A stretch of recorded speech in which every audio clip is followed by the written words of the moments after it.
Welcome to that American football show powered by EP Sports. EP Sports is one of the top suppliers in the UK for all your NFL merchandise. Check them out today at epsports.co.uk. So we have surpassed week 4 for the ELF. Probably the biggest games that are on this weekend if you think about it. So we'll just ignore all the other sports.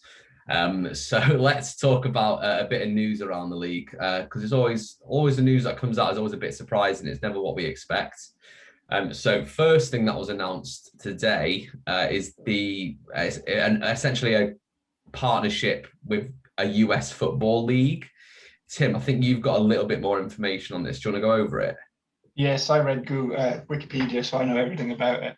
So it's an all-star game that they announced yesterday. There was going to be a big announcement at 11 o'clock today or something. And they announced that they're having an all-star game the week after the finale. And what it is, it's going to be an all-star game made up of ELF players. And it says the US national team. So I think it's a US national team made up of amateur players. There's not going to be any college players. There's not going to be any practice squad NFL players.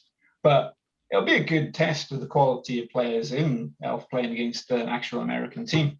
And hopefully it's a bit of publicity for American fans can go, oh, there's a German league with good players in. Mm-hmm. Yeah, and I think they're doing a good job, that you think about it, if you had the best players from this league and, each team has those superstars, you could get a really decent side out. Was it your first thought, oh, they're going to be playing Tampa? Yeah, take that was the funny thing this morning. It was on the ELF Reddit, the amount of speculation that people were overestimating the standing of ELF. It's a young league, so they're not going to be playing scrimmages against NFL teams, which was one of the funny ones I read. Okay, and speaking of US players, the Stuttgart Surge have just signed. They signed it just before their game, actually, on the weekend. Linebacker Zachary Blair, who interestingly is the NCAA all-time career leader for tackles for loss, which is pretty impressive. And he joins the Stuttgart Surge's linebacker core, who was very strong in the first place. They got Dale Warren, who's kind of one of their heads and shoulders above some of the others. So they've just really strengthened one of their strengths. So it's a good, I think it's their fourth and final import player they can have. So it's a nice move for the Surge, I think. Yeah, was he Div 1? Div 2. Div 2, yeah. But still pretty decent. Mm-hmm. Yeah. 77 and a half. And I'll get to what we played on Sunday as well, because he had a pretty good performance as well. Other team news, the Dragons, after me mentioning their O-line being crap for 3 weeks in a row, which I have done, fired their O-line coach, so we know they're listening, boys. Yeah, Adam, you're getting people fired, people losing their jobs. How do you feel? I mean, they needed it. That O-line was porous. Yeah. I mean, as you've been following kind of the cumulative stats, haven't you, Tim? Barcelona do well where they can, but they really are dragged down by the O-line. Yeah, Barcelona have got 2 of the top wide receivers in number-wise, and they've also got probably the second, I think he's the second best in terms of yardage quarterback. And considering he spends half his time running about because his O-line really can't protect him, but they've got no rushing game at all. They're one of the worst in the league for rushing. So if they can stabilize that O-line, they're going to, obviously everyone thinks they're the worst team at the moment, but I think get a good decent O-line. Feel the fire. Feel the fire, exactly. But yeah, sorry, Adam, I was saying, if they do, if you're right, if they sort out that O-line, it just brings, as you say, people think they're the worst team. Mm-hmm. I mean, they haven't won yet. So if you bring that floor up, then that, as you say, it brings up the whole league as well. So it's only a good thing for the whole league that the Barcelona will hopefully be a bit more competitive. And speaking of coaching changes, Hamburg have kind of set in stone that they'll be going ahead with a kind of a tandem between the offensive coordinator and the defensive coordinator, at least until the end of this season. And I mean, as we'll see, they did very well this week. So obviously it's something they're optimistic about. How does that work though? Does someone go as like the lead, or are they? I think the offensive coordinator is the de facto head coach. Okay.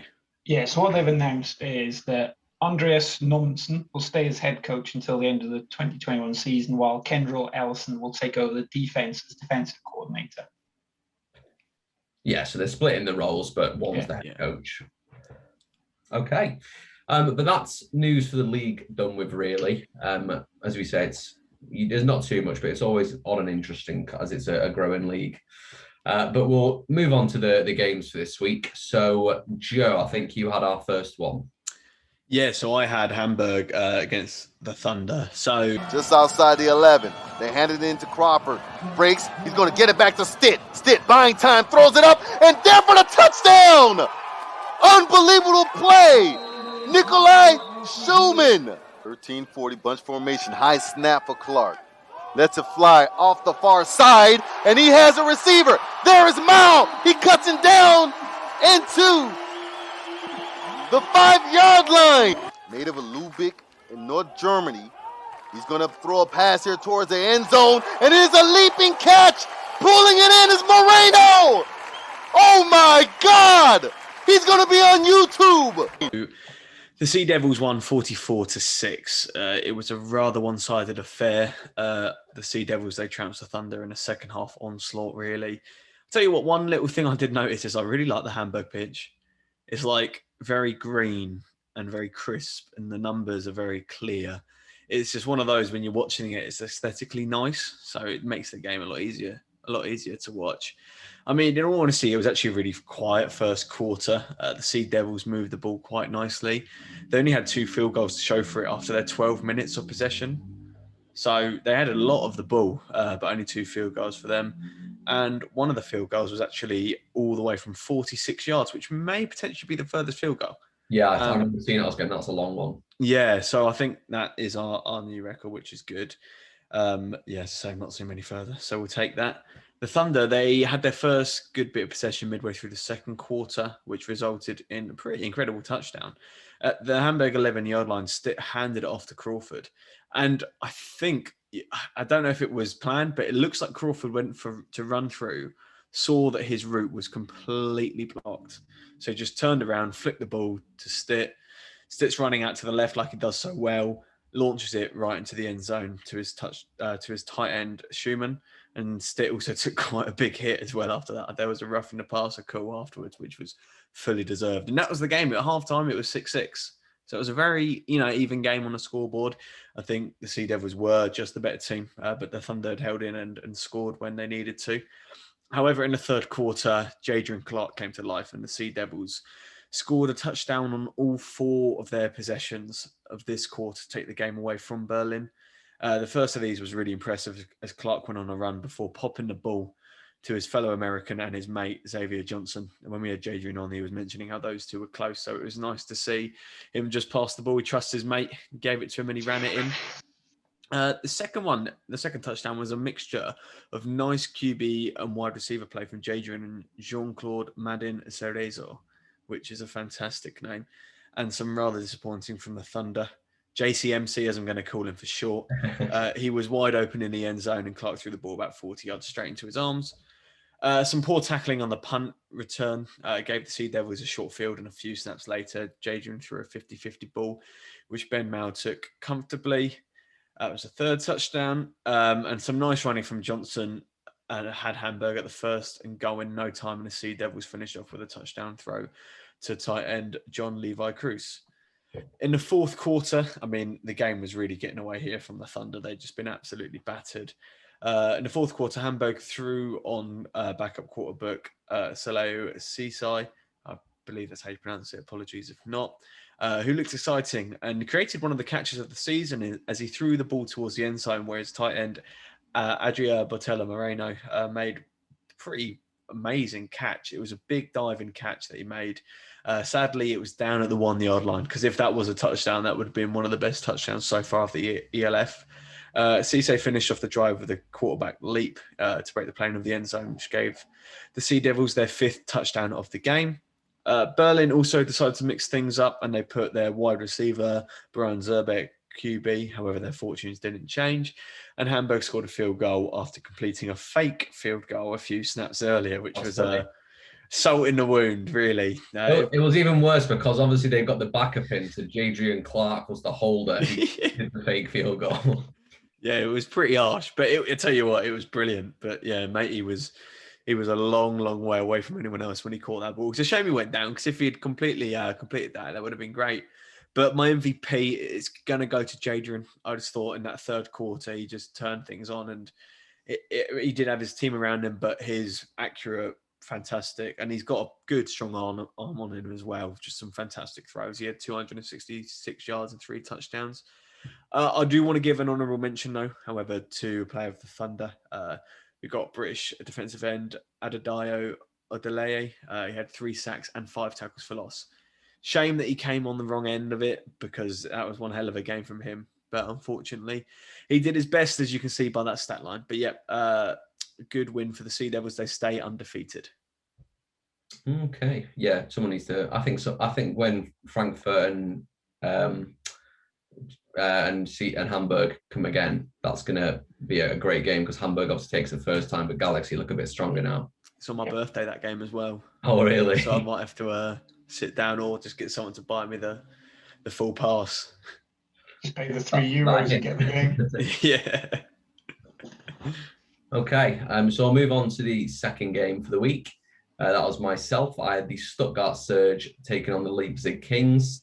Braun ready to put the boot into it, and there it goes. It's flying to the left side.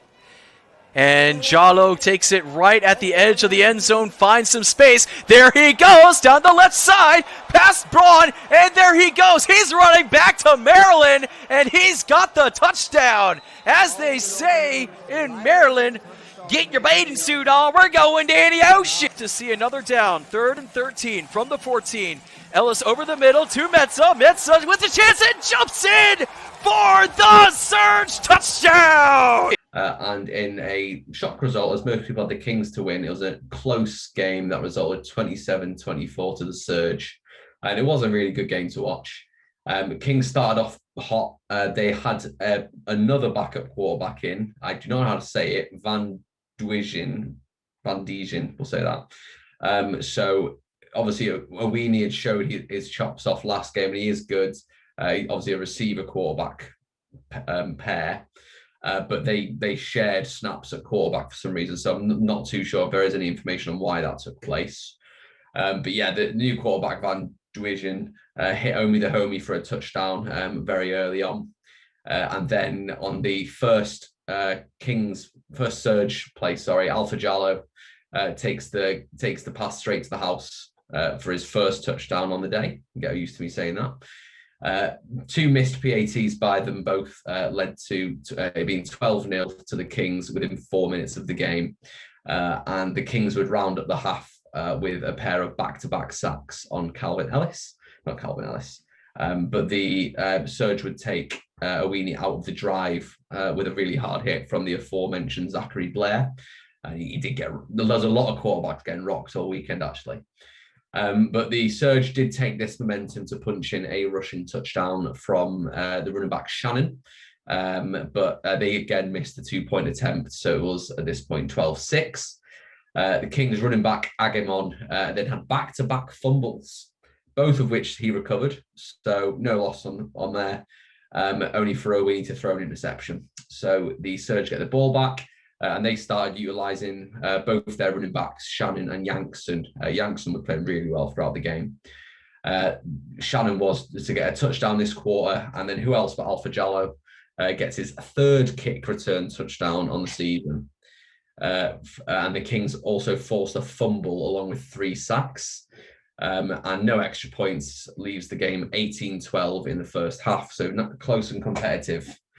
But Kings are winning so far. Third quarter was the slowest quarter. A lot of defense, a lot of flags. The refs were questionable on this game. Surge wide receiver Gaia and the tight end Meza, and they had some really, really good catches this game. And alongside Alpha Jallo, who reeled in for his catcher for his 3rd touchdown on the game. And he's now completed 1 on the defense, 1 on special teams, and 1 on offense. So he is a special guy. But that was his first touchdown on the offense. This brings the score to 24-12 to the Kings. And then this is where the Surge put on the big boy boots and kicked it into gear. So touchdown run by Ruben Payne, followed by the first PAT of the game. We brought the score to 19-24. And the crowd started to get heated now, but you could definitely see the momentum turning.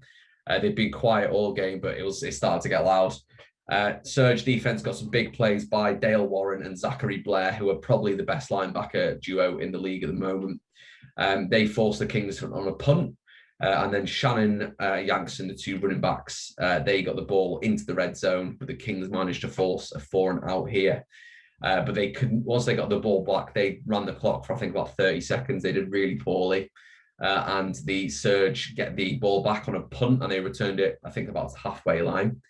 And then the Surge get 60, I think it was 74 seconds, 74 seconds to get a touchdown. And Ellis and the Titan Mays have really started to find chemistry here.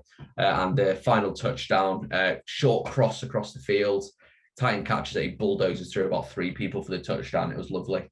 And then they get the 2-point conversion to make it up by 27-24. And the Kings just couldn't get out of the funk. And they turned it over. Or the ball went back into the Surge's hands, who won the game in victory formation. But yeah, it was a very close game on both sides. It was I wanted the Kings to win watching it. I think I was supporting them, but it was a really good game. MVP for this, I am going to give it to Alpha Jallo. I don't think you can't if you get a touchdown on every side of the field, along with 84 yards receiving and a tackle for loss. And then my honourable mention goes to Zachary Blair for the Kings, who ended up their game with 2 pass breakups, 2 tackle for losses, and 3 tackles. So, yeah, all over, it was a very fun game to watch. Yeah, I tell you what, though, what I found very, very interesting was the fact that Leipzig didn't go for the field goal. I know they had issues, but I was looking through their roster. They don't actually have a recognised kicker. You've got Ulbrich, who is a wide receiver / kicker. And I think that's where, if you haven't got that kicker on your roster, that's where your games get cost. And it's a shame. You look across the league, only Frankfurt and Hamburg have been successful consistently on special teams. And you just it's so many games are being decided by 1 or 2 points. You think, just get a kicker. Yeah. It needs As our good friend Carlos would say, it's all conspiracy. They've only given Hamburg and Frankfurt kickers because they want them to get to the final. Didn't a Raiders kicker punter just get signed? Yes. Giorgio Tavecchi, I think his name is. He's just signed for Barcelona. He was, we had him at the Raiders. We traded him for the Bears. So he wasn't a bad kicker. Again, the Bears do something debatable. But yeah, Surge now I've got 2 wins on the season. I don't think many people expected that. One was against Barcelona in a very close game, and now they get one against the Kings, and the Kings rightly probably had the better team, but it was a very good game. But finally, Tim, you've got the last game with us this weekend. Frankfurt against Cologne, which ended 41-20 to Frankfurt. Left, you just see the Frankfurt starting offensive attack. First play is a pass, and it's a good one, and it's going to go the distance. Touchdown scored by Nico Stroud. Long punt return, but that, of course, was canceled. Third down pass, looking to the end zone, into the air. Mahoundgu comes down with the ball for the touchdown. Touchdown. And that ball right on the money. Yannick Zeibel. Full back in the backfield here. Play fake is to London. The throw deep. And the man down there is Pounds, who absorbs the hit and gets in for the score just before that ball was popped out. It was a highly anticipated game, pitting the number 1 offense, led by running back Madre London, against one of the top defenses in Frankfurt. And as you can tell by the final score, the game did not go as scripted. By half-time, the Galaxy had jumped up to a well-deserved 31-0 lead. And it wasn't a fluke lead, it was well-deserved. Jacob Sullivan threw 4 first-half touchdown passes. He was totally in control. He was just picking apart the Centurions secondary. He was finding huge holes. They were running a zone defense, and you could see there were people standing wide open. He could have walked up to them, handed the ball before the defender was near them. It was unbelievable. So it was a great game plan from the coaches. Centurions actually had a strong rushing defense, so they hardly rushed on them at all. Sullivan finished the game 18 for 25, 270 yards and 5 touchdowns. But the big story of the game was how the Centurions running back Madre London was held to only 85 yards. Okay, so 85 yards is not a bad rushing performance in a game.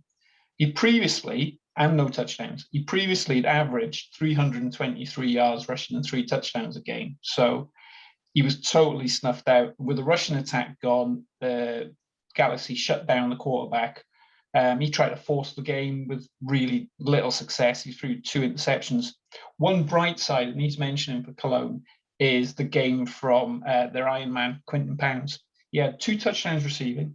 He had a 198-yard kickoff touchdown, and he played cornerback as well all game. And also, he had an interception pick 6 and a punt return touchdown nullified by penalty. So I was very close to giving him MVP because he was just outstanding. But when you lost 41-20, you can't have it. So I'm going to give it to Jacob Sullivan, the quarterback of Frankfurt. So that's him. So Frankfurt now go to 3-1. They play Barcelona this week, and Cologne are 2-2, and they have a bye this week. I tell you what, that last touchdown by Quinton Pounds when he was sort of spun and he got hit, and then he was just walking into the end zone. That was cold. That was good. Well, he's an animal, isn't he? When we talked to him on the show, it's like he's probably NFL level leaving college. He just had a hell of a lot of injuries. Yeah, he's different gravy. Yeah, definitely. And if he didn't have those injuries, he replayed in the NFL, not in the EFL. So do we think Quentin's potentially one of the first? Madre and Quentin are probably the 2 front runners for EFL players that have the best chance of getting picked up by an NFL team. Because I think eventually that will happen, whether they go through with it, as the EFL is trying to be a sustainable. Yeah. I think Jallo's he's a beast as well. From his last game, this game he just had, he's another one that they catch your eye, don't they? Yeah. 3 amazing stat lines between Quentin, Jacob, and Alpha. Who's getting Taft's MVP? We confirmed that, have we? Yeah, no, I agree. I think that's fair. Yeah. Who? Yeah, it's true. No, I don't understand who you're confirming. Oh, Alpha. Oh, we're going with Alpha. I'd agree with that. Yeah, I thought that's what you were saying. Yeah, no. I know. It's got to be the 3. Okay. So we'll see if we can get Alpha on as Taft's MVP coming up. Hint, hint. But yeah, that's the only games we do have for this week.